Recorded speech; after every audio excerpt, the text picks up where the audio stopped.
Well, in this video, we are going to study about Kepler's second law of planetary motion, and this law is the law of areas. This law is law of areas. So according to this law, ये law कहता है कि line that join any planet to the sun, वो line जो sun और planet को जोड़ती है, sweeps equal area in equal interval of time, वो बराबर समय में बराबर एरिया स्वीप करती है। इसको समझने के लिए हम क्या करते हैं, ये देखिए आप ये diagram figure number 8.2 of NCERT की बुक का आप देख सकते हैं। इस डायग्राम को बड़ा ध्यान से देखने की ज़रूरत है। इसको हम खोल के बनाने की कोशिश करते हैं और इसका मैथमेटिक्स एक्सप्लेन करते हैं। ये देखिए सबसे पहले हमारे पास ये रहेगा एलिप्टिकल ऑर्बिट।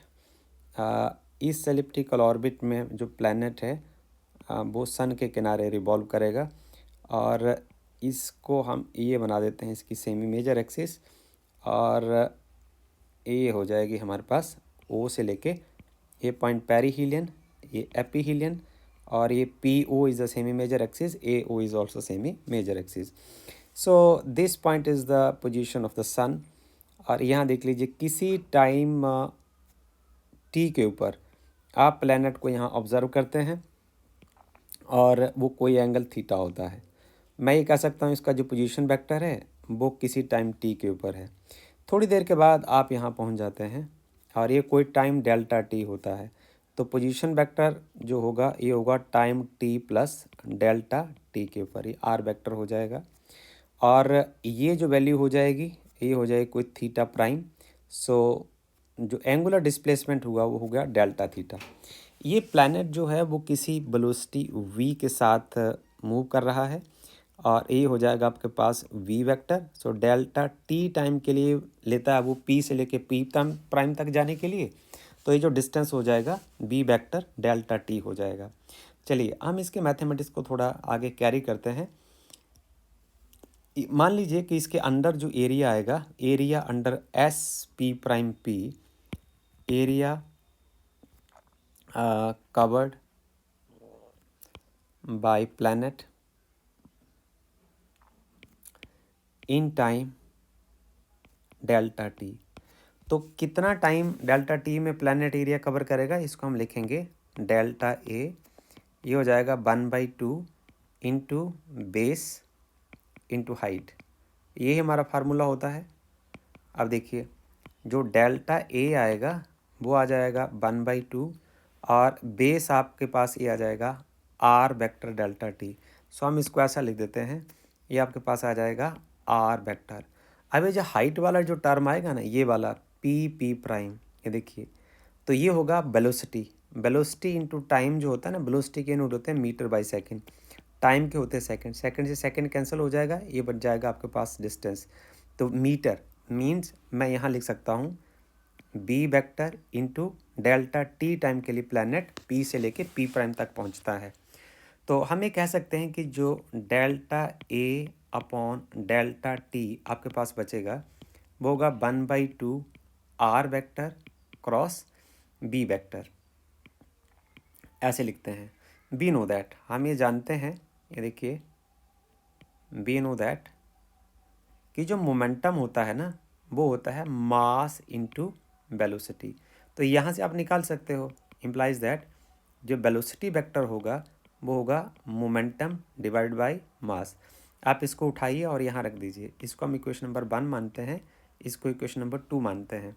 तो आपके पास आ जाएगा delta A upon delta T, ये एरिया वेक्टर है, this part is area vector, this part is area vector. So area vector is equal to, now this is equal to 1/2 r vector and cross p vector divided by m.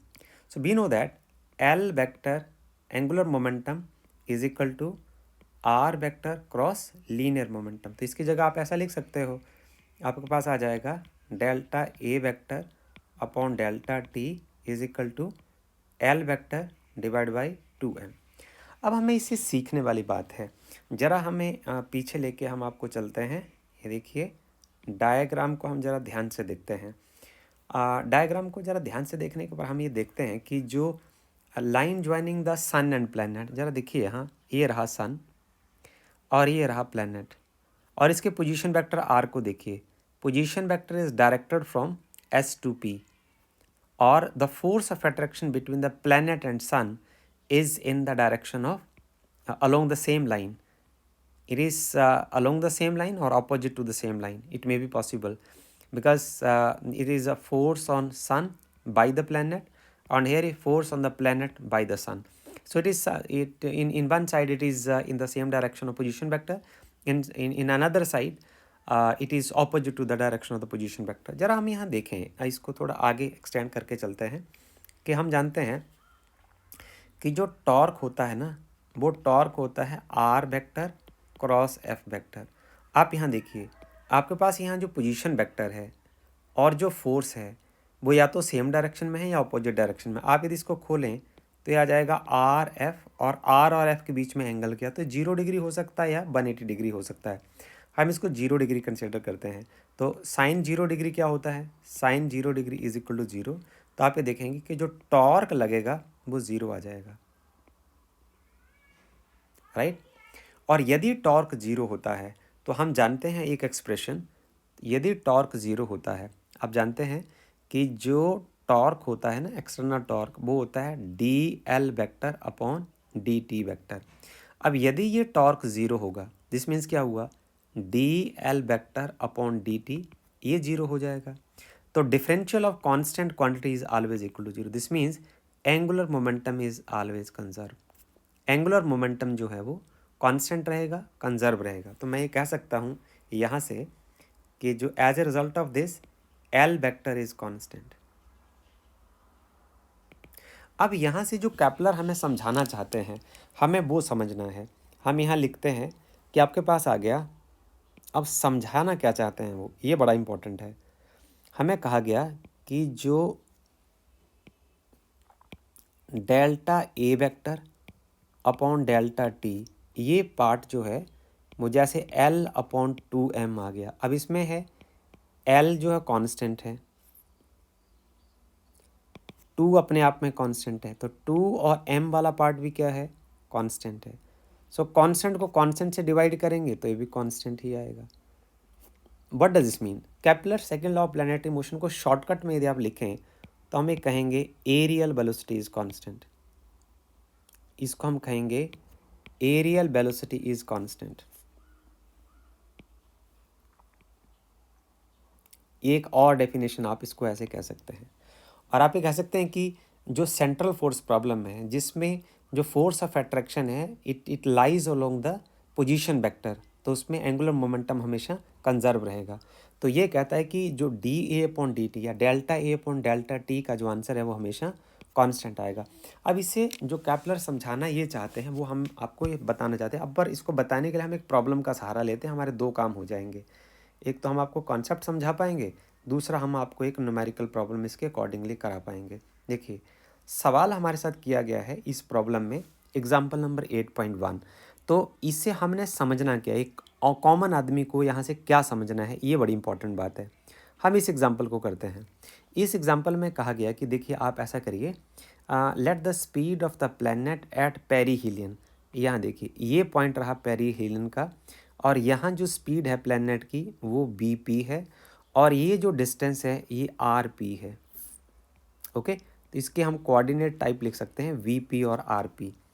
और साथ में कहा गया कि sp rp bp to the corresponding quantities aphelion पर यही quantities ऐसे हैं।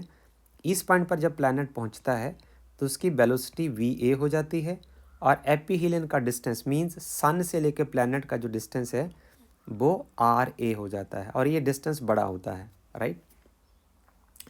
आपसे सवाल किया गया कि ये आप फिगर नंबर 8.1 को ध्यान से देखिए, और यही है वो फिगर नंबर 8.1 NCERT की। This is figure number 8.1A, right. आपसे पूछा गया कि रिलेट करिए इन क्वांटिटीज़ को। ये 2 क्वांटिटीज़ हैं, जो पेरीहीलियन का डिस्टेंस और पेरीहीलियन पर वेलोसिटी, एपीहीलियन का डिस्टेंस और एपीहीलियन की पर जो वेलोसिटी है उसको रिलेट करिए आप कि उसमें क्या रिलेशन बनता है। फिर आप ये बताइए कि will the planet take the equal time to traverse BAC। यदि एक प्लैनेट V से लेके A तक जाता है और सी तक जाता है, फिर बी से लेके पी तक जाता है और पी से लेके सी तक जाता है।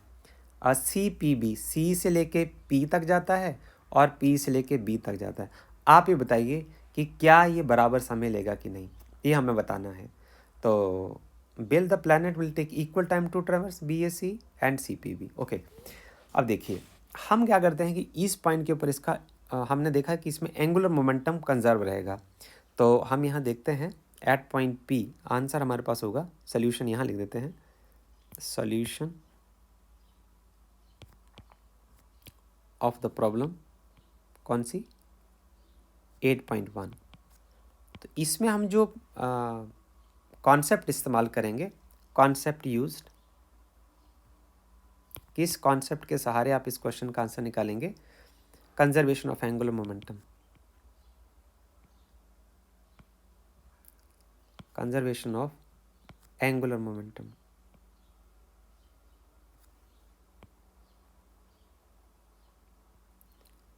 इस कॉन्सेप्ट का हमने सहारा लेना है। आप जानते हैं कि जो एंगुलर मोमेंटम होता है ना, वो होता है R vector cross P vector, और यदि ये दोनों परपेंडिकुलर होते हैं, आप इसको खोल दीजिए, ये हो जाएगा R P sine 90 degree, sine 91 होगा, P is equal to M B होगा, तो ये हो जाता है M B R. So L is equal to M B R. Angular momentum conservation में क्या होगा, यदि आप यहाँ लिखते हैं m1 b1 r1 is equal to m2 b2 और r2, तो पहले आप लगाइए इसको, आप लगाइए पेरीहीलियन के ऊपर, इसी कंसेप्ट को आप पेरीहीलियन पर लगाइए और इधर आप इस कंसेप्ट को लगाइए एपीहीलियन के ऊपर। तो पेरीहीलियन के ऊपर m1 क्या है, this is mass of the planet, जो वेलोसिटी है ये है वेलोसिटी एट पेरीहीलियन, जो डिस्टेंस है ये है सन से लेके प्लैनेट का डिस्टेंस, तो perihelion. m2 mass of the planet तो सेम है, वेलोसिटी ऑफ द प्लैनेट एपीहीलियन पर जाके बी ए हो जाएगी, r2 क्या हो जाएगा, आर ए हो जाएगा। ठीक है, तो ये दोनों साइड आप एम पी के साथ एम पी कैंसिल हो जाएगा, आपके पास रह जाएगा velocity of perihelion upon velocity of aphelion, and ये आपके पास आ जाएगा distance of the aphelion to the distance of the perihelion. आप यहाँ जानते हैं, जरा डायग्राम पर ध्यान से देखो, आप ये देख रहे हो कि जो आर ए है, ये जो डिस्टेंस है वो आर पी से बड़ा है। मैं ये कह सकता हूँ R A is greater than R P, this means R A upon R P is greater than 1. What does this mean? Velocity at perihelion is greater than velocity at aphelion. तो हम ये कह सकते हैं कि जब प्लैनेट जो है वो सन के क्लोज होता है, जब प्लैनेट सन के क्लोज होता है तो वो तेज चलता है। जब when planet is close to the sun,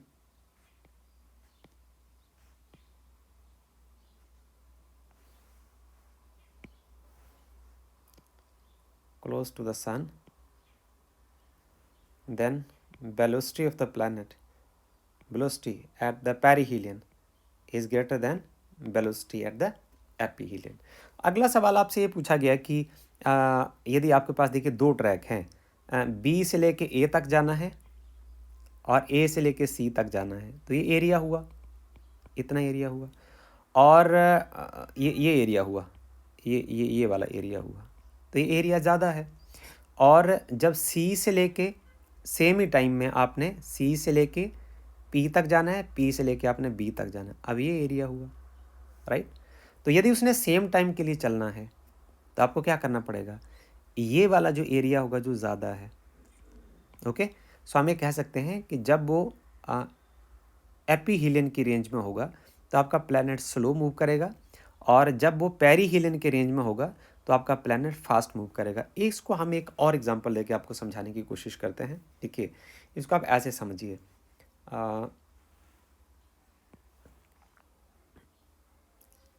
1 minute का खेल है।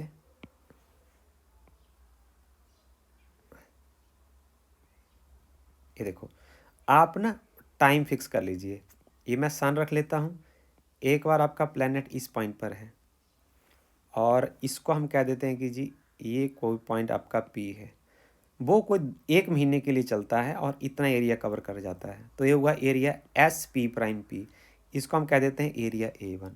अब यदि मान लो फॉर एग्जांपल आपका जो प्लैनेट है वो यहाँ पहुँचता है कुछ टाइम बाद, फिर आप उसको 1 महीने के लिए चलाते हैं, ठीक है। तो 1 महीने के लिए चलाने के बाद यदि वो सेम वेलोसिटी से चलता है तो वो लगभग उसका एरिया इतना हो जाएगा, पी यहाँ होगा और पी प्राइम यहाँ होगा। अब आपको इस स्टेज पर साफ दिख रहा है कि जो A1 जो है वो A2 के बराबर नहीं है। हालांकि हमारा केपलर सेकेंड लॉ ये कहता है कि बराबर समय में प्लैनेट बराबर एरिया कवर करेगा, बराबर एरिया स्वीप करेगा। तो इसके लिए क्या ज़रूरी है, ज़रा वापस चलते हैं। इसके लिए क्या करना पड़ेगा, अब यदि उसको उतने एक ही महीने में बराबर एरिया कवर करना है तो उसको क्या करना पड़ेगा, उसको यहाँ फास्ट मूव करना पड़ेगा और वो इतना यहाँ इतने दूर चला जाएगा। अब आपको लग रहा है कि ये जो एरिया A1 और जो एरिया A2 है वो नियरली बराबर है, A1 is equal to A2। यहाँ से आप समझ सकते हैं कि बराबर एरिया, अब ये एरिया और ये एरिया लगभग एक दूसरे के बराबर होंगे। So this is Kepler second law of planetary motion. I hope that you have enjoyed it. Thank you very much.